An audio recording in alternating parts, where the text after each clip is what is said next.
Hey everybody, welcome to DBS Films Podcast. My name is Cal. With me as always is my brother Brennan. Together we make movies with DBS Films. And today's episode, we're going into part one of a scene by scene breakdown of our newest feature horror film, and that is Horror in the Forest. You can go ahead and take a look at this movie right now online on Amazon Prime. And if you go ahead and give it a watch and a review, it means the world to us as it allows us to continue to make movies for our fans, with our fans. Be sure to take a look at our Discord channel online, because that is a place to be for all of our open auditions and working with us as a cast and or crew.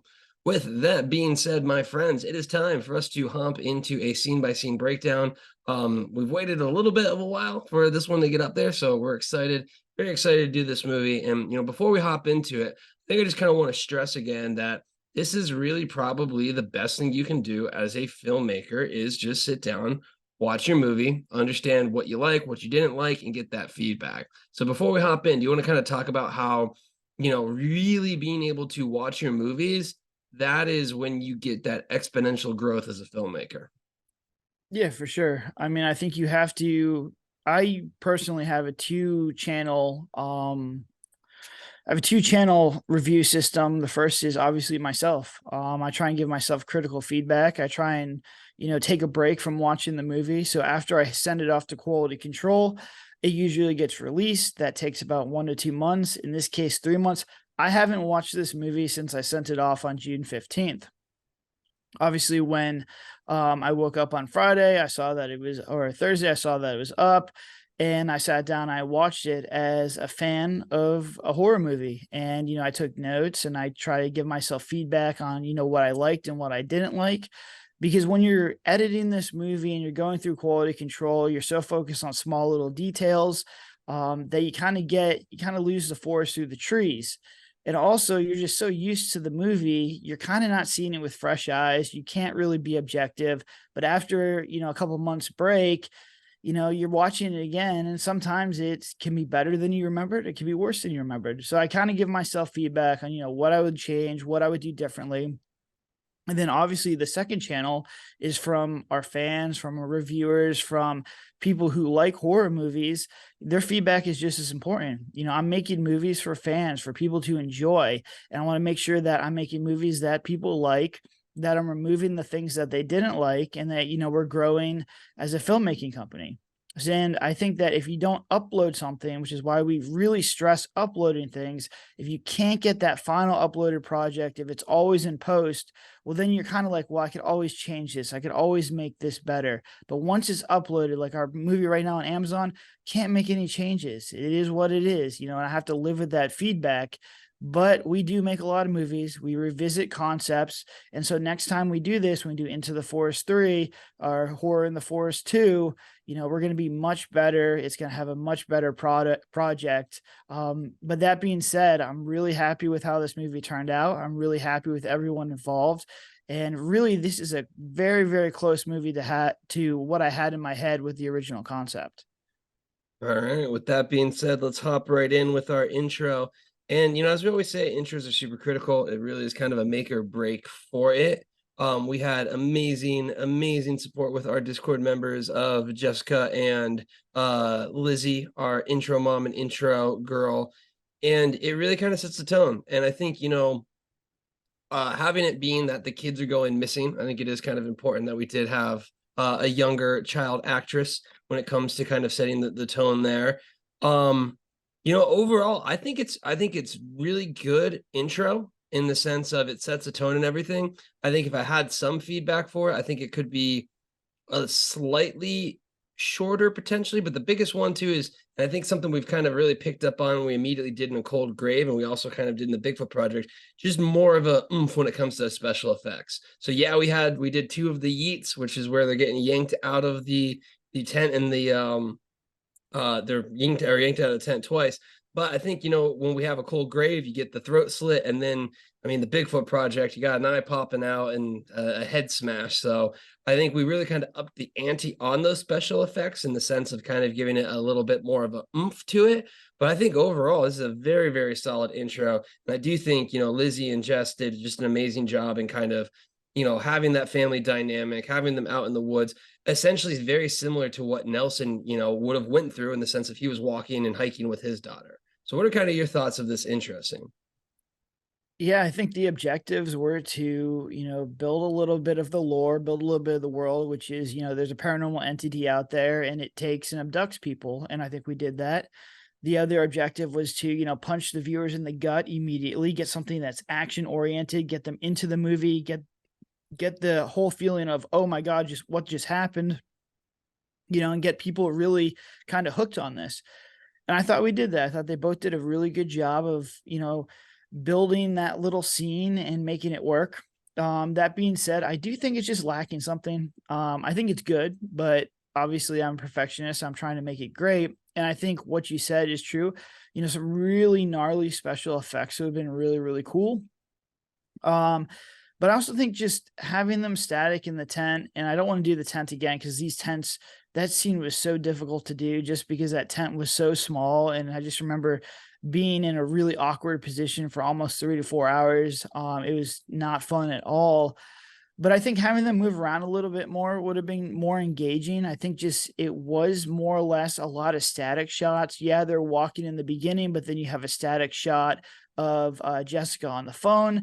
Then you have a static shot of Lizzie in the fire pit, and then the rest is done through the tent. And static shots, yeah, the camera moves, but the whole premise of a found footage movie is to make the viewer feel like they're interacting. And a lot of that is movement. So I'm wondering if it would have been better if we would have had them, moving around in the woods. It gives us more options to have different pop-ups. But really, I think to seal this and to really make it go full circle, to really make it establish the lore, I think it's like what you said. I think this scene needs to be Nelson and his daughter, because if it's done like that, then we don't need to explain the whole day, which, was a long scene in the middle of the movie. And instead we can kind of recap it. And then when you finally meet Nelson, you know exactly what happened to him. Yeah, I think that's gonna be interesting. I think a good way to see if we're kind of on the right one is I'm really curious how a Bigfoot, the Bigfoot movies intro will play out. Because I think for a cold grave, I think we kind of have the quick cuts of the search party. So you kind of have that movement. But I'm really interested if the Bigfoot project, if that ends up having a better pacing to it. And I think the thing is when you start the Bigfoot project, they're kind of already, on a mission. So you kind of know something's already happening. Where I feel like in the horror in the forest, you don't quite necessarily know what's kind of happening. It's like, because again, there's the static shots are kind of out in the camping there. There's not really that push towards something's gonna happen. And again, with our trailer, with our cover, I would like to believe we get the benefit of the doubt of 1 minute of time from someone watching it. But it really is the case where, attention is kind of there. And I think you land into much higher stake situations with both a cold grave and both the Bigfoot project, where in horror in the forest, I feel like that pace only really starts to pick up once you get Lizzie hyperventilating in the tent. So what are kind of your thoughts on that pacing? Because that's kind of what I was seeing there. I still think it's pretty quick. I think it's what, like 4 minutes long. Yeah. I mean, Out it's of that, quick into it, but like I'm curious if you start from like that first frame, because like once you start with the Bigfoot project, it's kind of like, hey, we're on a hunt versus they're just kind of camping. yeah, I think the problem in that is like if you just picked up with Lizzie, I think people don't really know what's going on. And I think like being in the woods and hiking is like what they need to know. I still think the pacing's fine with this one. I know it could have been longer or shorter. We kind of chose this length, but I do agree with you. I think it'll be interesting to see how Horror in the Forest plays with Cold Grave, plays with Bigfoot intro. And I think out of all three of these, we're going to kind of figure out what's going on. Where this one, I think for the first time, we really hit them with a bang. We did a good job in Forest of Death too, with just getting pulled and getting people in the bang. But I still think we can build a little bit of more of the world if we're just a little bit more clever. And I think we did that in Cold Grave pretty well. It's very clear that they're searching for somebody. You don't really know who they're searching for, but then that gets revealed in the next scene with Ben saying that was my sister. And I think in Bigfoot, it's very clear what they're searching for. I think with Bigfoot, though, what's cool with that is like they're already doing something really crazy and dangerous, and you're just kind of thrown into it. And I think this is what I was talking about as far as like people like found footage because it makes them feel like they're part of it. It's like a virtual reality movie. And in Bigfoot, it's you're thrown into a mission. It reminds me of like Call of Duty or one of these video games where it's like, all right, gear up, ready, we're going, and you jump out of a helicopter or something like that, as opposed to, Horror in the Forest, where you're more passive. You're just kind of sitting there. You're almost like the cameraman in the corner. And it's going to be interesting to see how that plays out with feedback and reviews. Yeah, I mean, my thoughts exactly on that is you're basically you do pick up in that mission mode, so you know something's going to happen where something unexpected kind of happens here. And I mean, we've watched a lot of other indie found footage movies, and it literally could have just been them hiking. Like you never would have known something would have happened like that. Whereas I feel like we set the stakes with Cold Grave, and then we set the stakes even more with a Bigfoot project. But again, very very well done intro. And if you don't have a good intro, I mean, you're going to be having some issues. So very well done. So then that picks up. We have our heroes. We have Andrew and Alexa, our Bo and Georgie watching on what an amazing, cool looking setup, which is my computer. They basically get the video. We have a little establishment there in a sense of what's going on.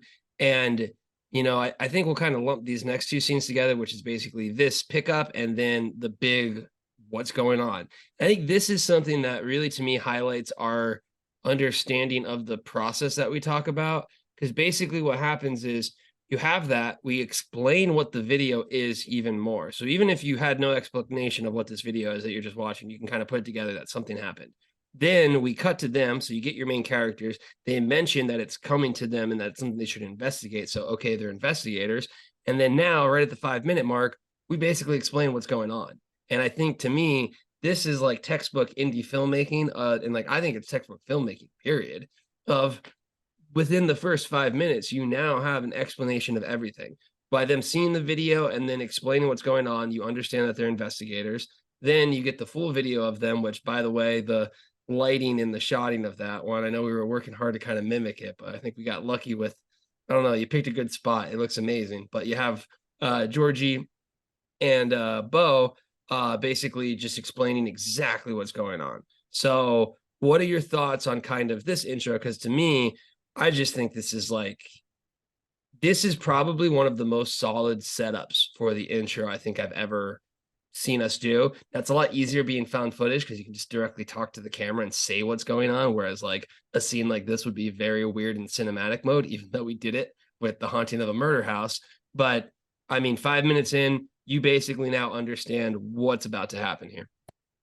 Yeah, I mean, honestly, these two scenes, while they seem really small, are fundamental to filmmaking and telling a good story. We already hooked the audience with a pretty good intro. I think is good enough to get them going. And I think this is where a lot of indie filmmakers have issues, where they'll have really boring dialogue or they'll try to do a lot of character development for the next 10 minutes. And, we've learned from that. We've done it in the past. And in this one, these two scenes, the next scene where they're watching the computer is to just show that they're paranormal investigators. And then we could have had a car driving montage, or we could have done something really boring. Instead, we hard cut to them narrating to the camera, explaining the plot down to the T. They go into this woods. There's a high abduction rate. They're going to try and figure out what's going on. They're obviously some kind of documentary crew. And so immediately now you're about 5 or 6 minutes into the movie.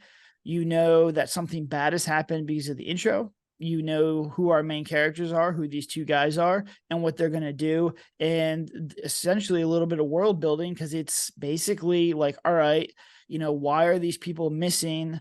What's going on? We're going to go figure it out. So now you're on like this mystery kind of movie, a paranormal mystery movie. And I think that's just really good. It was really quick. It was really easy. But once again, it took us a while to get to this point, but these two scenes are perfect. I would not change them. If I had the option to do them again, I'd do them again. And honestly, I do think we got really lucky with that lighting. I tried to recreate it in Bigfoot. I don't think we got, as good as it was there. For whatever reason, it was just perfect golden hour. So really, really happy with this whole setup. This movie, to me right now, outside of like maybe special effects and maybe doing the Nelson for the intro, is pretty flawless. Yeah, I mean, a good example of if your scenes are good, if they reappear and again, we took what we knew worked. And what's even better is, we actually had a very good reference for the Bigfoot project. I mean, one, we had Andrew again, so that's a good reference point there too. But basically being like, hey, this is exactly, what we need to essentially explain what's going on here. And I think really the essence of it probably came from the haunting of the murder house. If you really think of, them sitting there and talking, and that was a cinematic one, but they were still talking to that. And we saw the benefit of that. We moved it up in the sense of, making it quicker. And yeah, I mean, I think you have a really, really good scene here. And then we moved to the title sequences. And I think we did a very, very smart move with the title sequence here, which is basically you get those interview scenes. And now most found footage movies would essentially have some either B-roll or something like that because they're trying to get to the hour 20-minute mark. And because we understand the pacing and everything, we basically are able to combine two things in once. One, you get background lore. Two, you get the title sequence. Both of those things are really great. And as we mentioned now, most people are on their phone. So if you're on your phone, you get a title sequence of people explaining what may or may not be there.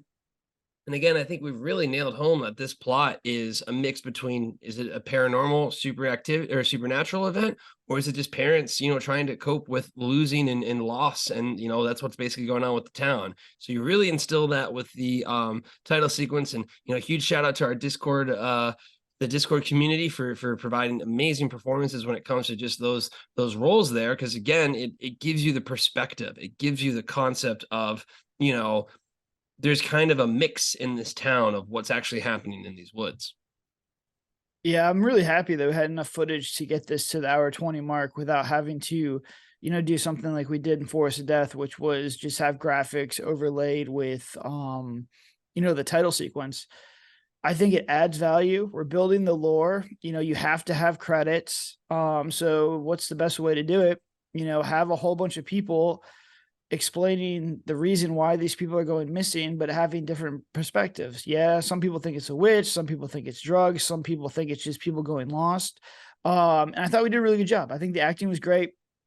Pro tip for indie filmmakers: if you have a whole bunch of interviewers, have them do all the interviewers. So each one of these people that you see on there read for every single one of these interviews. I think there's like 5 or 6 of them, and then it just gives you the option to kind of chop it up how you see fit. All I'm really looking for is a couple of pieces of gold. And, everyone did such a fantastic job out there that we had a really long sequence. It explains a lot of things. It kind of instills a little bit of doubt, adds to the mystery element, develops a little bit of red herrings. And I think that's kind of a cool thing to do. And it moves the plot forward. You're learning more about the world in a scene that should usually be pretty boring, which is a title sequence. But once again, we put a little brain power on it. We were a little clever, and we were able to push this plot forward without really losing too much momentum. Yeah, again, I think the real benefit of, learning and understanding is that shift when it goes from I need more footage to make this work to how do I maximize every single frame to make it as best as possible. And the Hollywood method of that is just to spend millions and millions of dollars in the sense of filming so much footage. But on the indie filmmaker level, understanding that from the beginning is really something that can add up. And, again, being able to combine those two things, I think really just shows us, seems kind of like a mundane or kind of, not as big thing, but it adds up there. So we immediately then cut to our classic B-roll in the forest. You got to have people hiking around. And when you're hiking in the forest, it's going to be golden hour. So you have a few little clips there, but mainly the next real scene is popping to banking Brendan Wallace. He went missing. So a picture of little Brendan right there being explained. And again, I think to me, this is just, we talk about it all the time of reinforcing the plot and pushing it forward. But this is basically them picking right back up on the stories. And if you look at all of this different things, you're basically saying the same thing, but in multiple different ways with multiple different people saying it from the intro and the title. And that to me culminates perfectly with them explaining and setting up the night scene. So really the way that it kind of works is this whole first chunk from basically 4 minutes to right now, we are at 8 minutes. So this whole 4 minutes is 4 minutes of solid setup for the plot, but done in a very well done way. And I think multiple characters weighing in with the title sequence. And then basically you have Bo and Georgie picking up saying, hey, here's where we are. Here's another incident there. And more importantly, it is now dark out and night is spooky. So it sets everything up there. But again, I think you will see scenes like these are almost like the very effective and useful downbeats that are the skeleton of your movie. And being able to have them flow as the way they're doing is super critical. Like it's really interesting because it's almost like it sounds very straightforward, but like it is really, really easy to miss these downbeats, to miss these stories, to miss things like this. And I would say when we were early in our filmmaking careers, especially in like the first features that we did, we would just kind of assume that everyone understood what was happening after, the briefest of intro. We probably would even assume that based on the intro, people would know what was happening. So I think having another solidifying of the plot is really well done. And I mean, right now, I would say 4 minutes into the movie, if we asked someone to give us a synopsis of the movie, they would basically be spot on. Yeah, and this is like a little bit of a cheat. And one of the reasons that I really like doing the found footage movies is anytime that I feel like we need to remind the viewer of the plot or move the plot forward or kind of come up with something else for the plot, you can just narrate to the camera. Hold something up, hold a prop up, and narrate to the camera. And you'll see this. We do this a lot in Bigfoot. And then my whole philosophy is we do it as many times as we possibly can and then leave it up to editing. If I feel like we're giving away too much plot or reiterating ourselves, we're wasting time, I can just cut it. But if not, it's there. And from my experience, most indie filmmakers do not explain the plot enough. I see it in Hollywood movies all the time. They don't explain the plot enough. There's a lot of times where I'm like, what is going on here? And it's just, you always want to kind of make sure that people are understanding where they are in the journey, what just happened, where they are now, and what's going to happen later. And this is a cool, easy way to do it. Build some lore. I think the only thing would be, once again, trying to make sure you're maximizing the potential of the movie would be something from the intro, tying the intro, maybe Lizzie or Jessica, they're going back to that spot. So then you're like, oh, well, they were here. Here's what happened to them. Maybe hold up a picture so you can kind of go back and, understand what happened in the beginning. Or if we go the Nelson route, this could have been the last place that Casey was seen. Really just try and tie it together. I know we like to do the one-off intros, but if we had the opportunity, I think that might be the only thing, just to kind of build up that Nelson character a little bit more, a little bit quicker. Yeah, I think the difference with this one versus some of the other movies that we have is like it's becoming more and more apparent that like this is really a very heavily Nelson driven dilemma, and the idea of like, this person's tragic story and what's happening paranormal.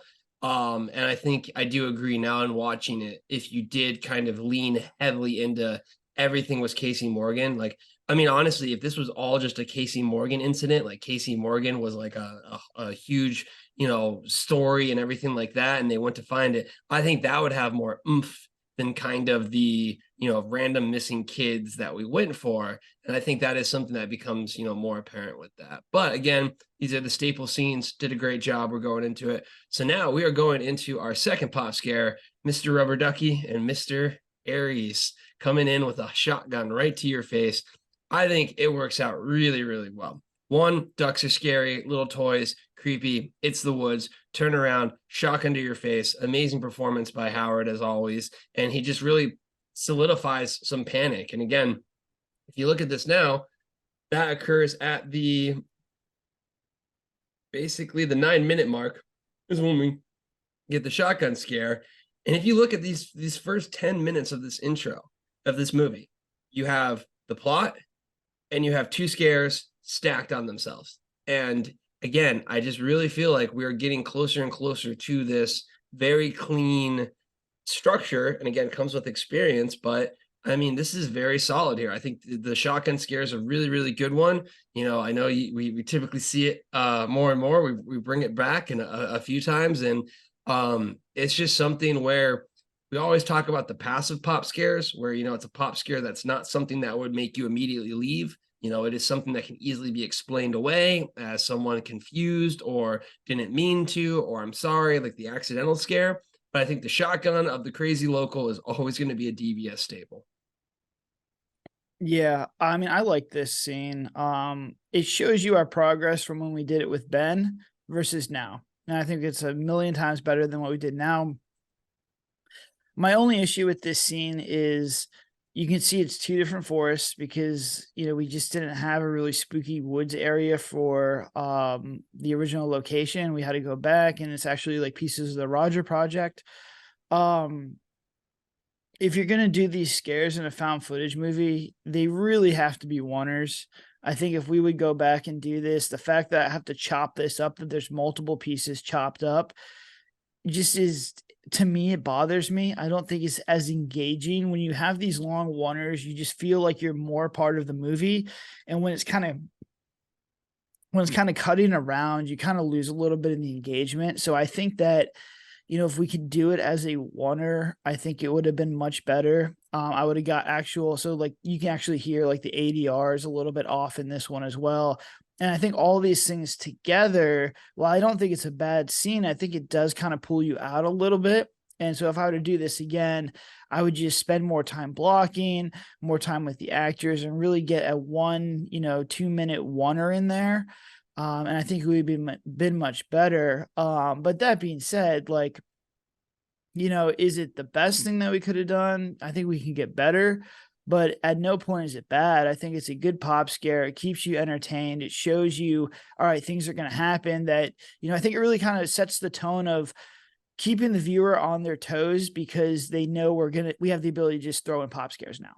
And I think a lot of found footage movies really suffer from, all right, they have one or two cool moments and then nothing really happens to the end. Where this one's almost like an actual horror movie that's shot cinematically, where throughout the movie, you're going to have these pop scares. You want to keep the audience on your toes. You never know what's going to happen.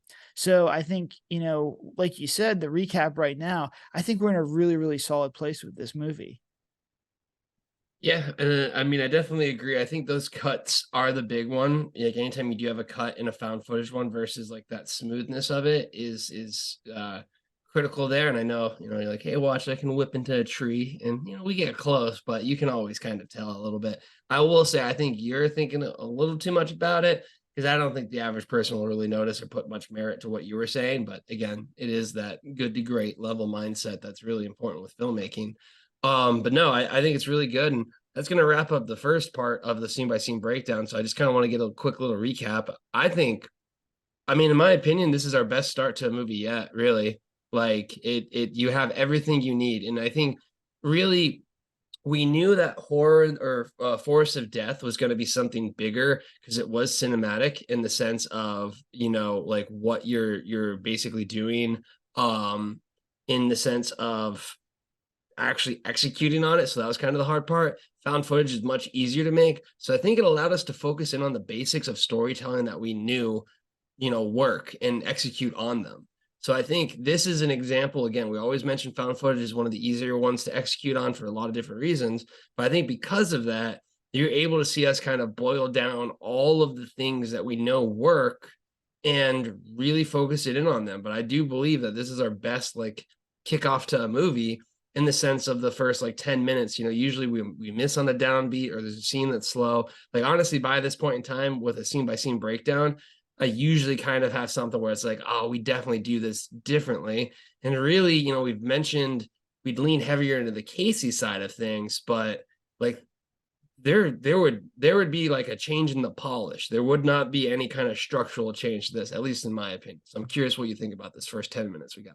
Yeah, I think, if you're asking me, all right, like, how do we make this one better? What do we do for the next one? It's just the small little things that I mentioned. But I do agree with you. I think that the next movie, um, I know for this one, we really wanted to make the Nelson character a big part of the movie.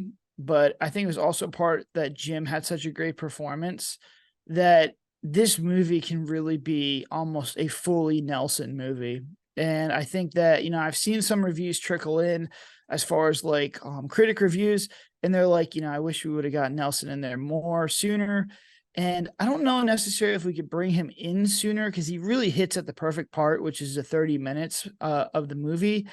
but I think we can make the movie about him. And I think that's what people are wanting. They want to know more about Nelson. They want to know more about Casey, and we need to show them that. And the ways that I would do that is change the intro to Nelson and Casey, have them, have this pop scare with the hunter, with delivering Nelson and Casey lore. And I'm kind of happy that this is the feedback, because this is the direction that we took Bigfoot in. It's really a movie to go find this hermit character. And all the way through, yeah, there's Bigfoot, but for the most part, they're trying to find this guy and track him down. So I think either subconsciously we kind of figured that out and moved that to Bigfoot. But I really do think that outside of small little tweaks and, just getting better at filmmaking and better at cinematography and better at direction, I think that would be my only big time change, would just be to not bring Nelson forward in this movie, but just incorporate him, add in more breadcrumbs so that when you do see Nelson, when you have that trailer scene, when he is introduced, you know everything you need to know about this guy, so we can kind of just push this movie forward. Yeah, I completely agree. I think it's, again, adding the little bit of additional information for the story with Nelson is the way to go. But other than that, I think it's a really good start. That's going to go ahead and wrap up the first part of this scene by scene breakdown. We will pick up right there when they get back to their Airbnb, and things are a little bit creepy because the door is wide open. Be sure to go ahead and take a look at our Discord channel online, but go ahead, give us a rent, give us a review. It means the world to us. It allows us to go ahead and make movies for our fans, with our fans, and continue to do this amazing process and keep you guys up to date in our filmmaking. So, until then, have a good one, my friends.